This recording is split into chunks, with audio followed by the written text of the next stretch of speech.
Are you thinking about buying a new home in 2024? I'm Christina Irvine with John Green Realtor, and I want to talk with you about some of the most important considerations to prepare you for purchasing a new home in the new year. Before we get started, make sure to like and subscribe so we can get this helpful content out in the hands of all the buyers.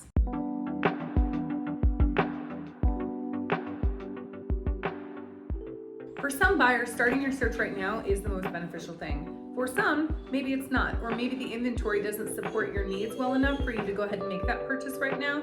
But this is the time of year that we can absolutely make sure that your purchase in the spring market is the smoothest process that lands you in the best possible situation. One of the ways we do that is making sure that you are financially ready. And by financially ready, I don't just mean your down payment and your savings.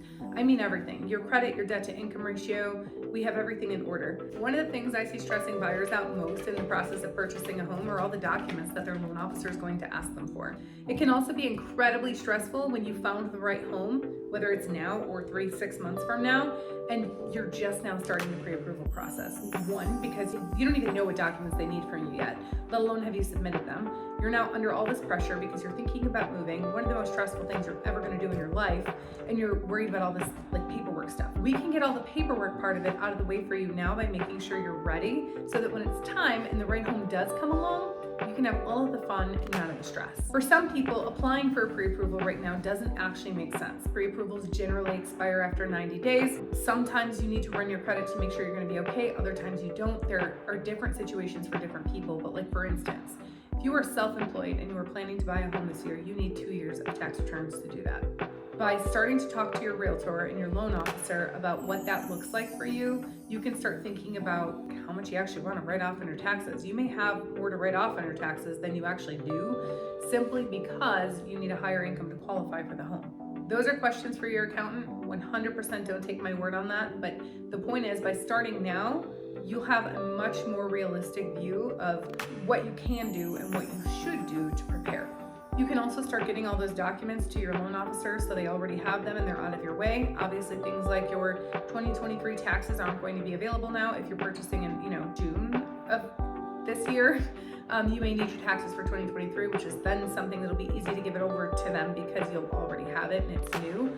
But all of the other documents that they need are things that you could be getting to them right now. So when you're selecting the correct home, you're now fixated on that part of the process rather than the boring paperwork part of it. It also gives you the opportunity to make sure that you've picked the right loan officer. The number of times I've seen somebody take somebody that's in front of them just because that's what they have and they kind of have to move forward because we're now in a hurry, we just found the right home, oh my goodness, we need a pre-approval in like 5 minutes.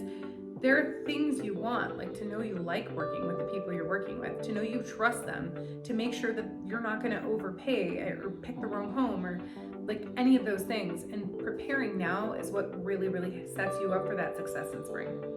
Market research. While the buyer pool is smaller right now, so is the inventory pool.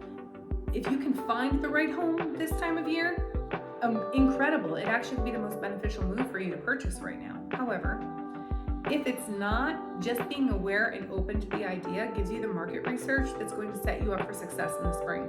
Knowing what's available in your price range consistently and seeing what's happening with it time after time as your realtor is sending you homes to consider absolutely gives you information that you didn't even know you needed. It helps you think of things that you didn't even know you wanted. You may realize that you can get more for your money in an area that's 10 minutes further than where you were originally looking, and it's such a small sacrifice for how much more you get. These are all things that we can start to figure out by managing the data. A good realtor isn't going to just set up a home search and leave it be and hope to God you call them with the right house to go see. A good realtor is also looking at your search, daily, a couple times a week at least, looking at the inventory that's available, seeing if the perfect home is there. They're watching off-market activity, meaning like other listings available in their office or things that other realtors they've worked with have mentioned they have coming to the market. They have relationships with realtors in the area who they've done business with before and they know frequently sell in a certain area that may have something coming, and they're able to look into that stuff for you. Most importantly, they're looking at your search and seeing how they change the parameters to get you the best possible option for what your budget is. I cannot stress to you enough, no matter what price range a buyer is looking in, they could be $1 million buyer. They still want what's available at 1.2 million or 1.1 million rather than what's available at 1, even though 1 is what they're comfortable spending or what they can afford. Seeing what's available in your price range and what options you have to maximize what you can afford while meeting all of your most important needs is absolutely critical, which brings me to the next point. Wish list and priorities. There are things that you'll think about this time of year that you won't necessarily think about in the spring. And so starting your home search now and looking at what's available and being aware of what's available in your price range may help you to gain more clarity on things that make your lifestyle in your new home even better. We have a process in place that helps our buyers make sure that they don't overpay and that they're not missing out on anything. This process also really helps them define their priorities and get complete clarity on what the best home for them looks like. Sometimes though, looking at inventory that's available in your price range, and if you have the time to do that by starting now versus in the spring when you're really up against a wall and need to move by a certain date, gives you more power and more control over the process. Timeline. I cannot count the number of times I meet a new buyer and they want to move in the next 60 days. Cool. Can I do that for you? Yes. Will I do that for you? Yes. But I would have had a lot more power, and so would you have if we had started 3 months earlier. If we go shopping today, we go and view some homes today, we write an offer, not even counting the fact that sometimes there's multiples and we may not get the first home we choose, we negotiate terms with the seller, and we are now officially under contract. Realistically, it is probably going to be somewhere between 45 and 60 days before you close. The day you close is the day you get the keys and take possession of your home and now can move in. So if you come to me today and tell me you want to move in 60 days, we're now kind of backed up against a wall and I really need to get you under contract quickly. If it takes us longer than 2 days or a week to get you under contract, certainly there are situations where we can close in 30 days. It minimizes your options, increases the amount of stress, and potentially causes you to pay more than you need to by not being more prepared. Starting now absolutely can save you thousands of dollars. Understanding the process.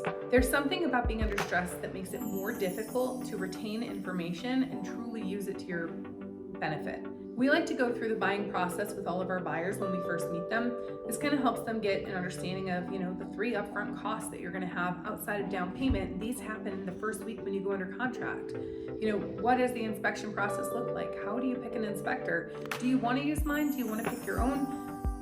Either way is fine, but how do you know how to pick the right one? A lot of buyers don't know that the appraiser is completely randomly selected to keep it fair for everybody. That's important to know.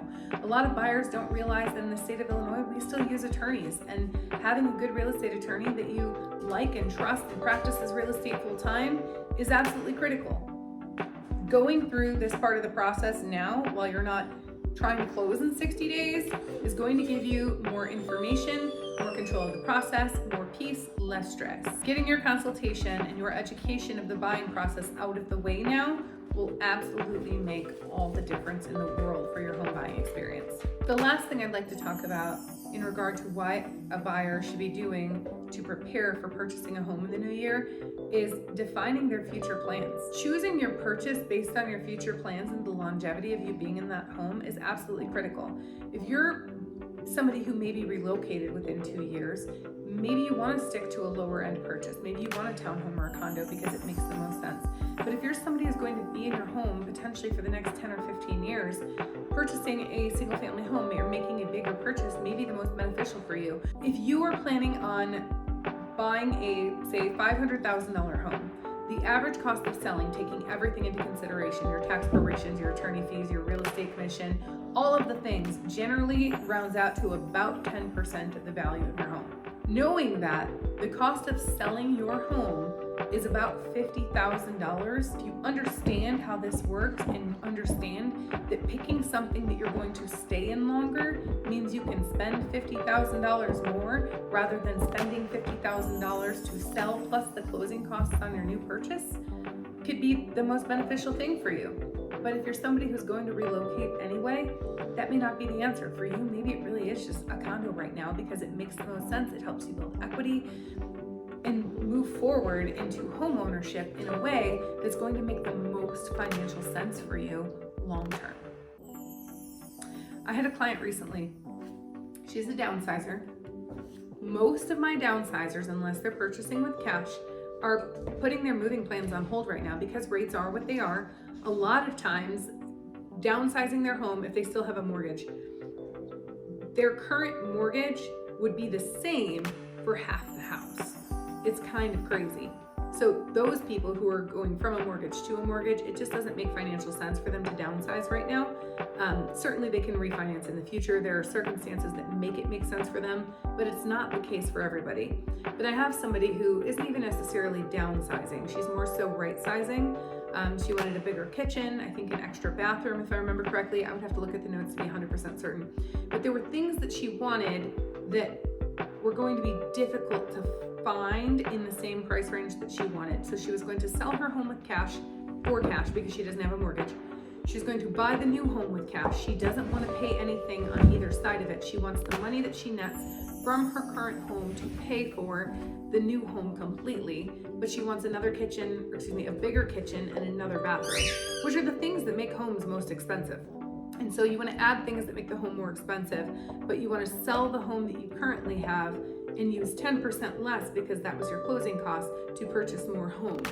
Well, is it possible? Yeah, it's possible. We have to figure out how though, and sometimes location's the answer for something like that.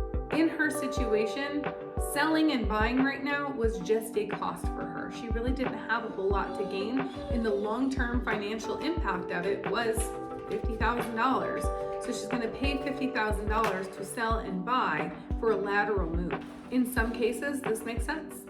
In other cases, it doesn't. But having somebody who can genuinely, non-biasedly walk you through the pros and the cons of it, because we did it far enough in advance that you could sort through that information and decide what you really wanted with the full scope of information, is critical. So you can start that process now too. Thanks for watching. If you're thinking about buying or selling in 2024 and you are not sure if it is the right move for you, make sure to click the link below and we will schedule your strategy session.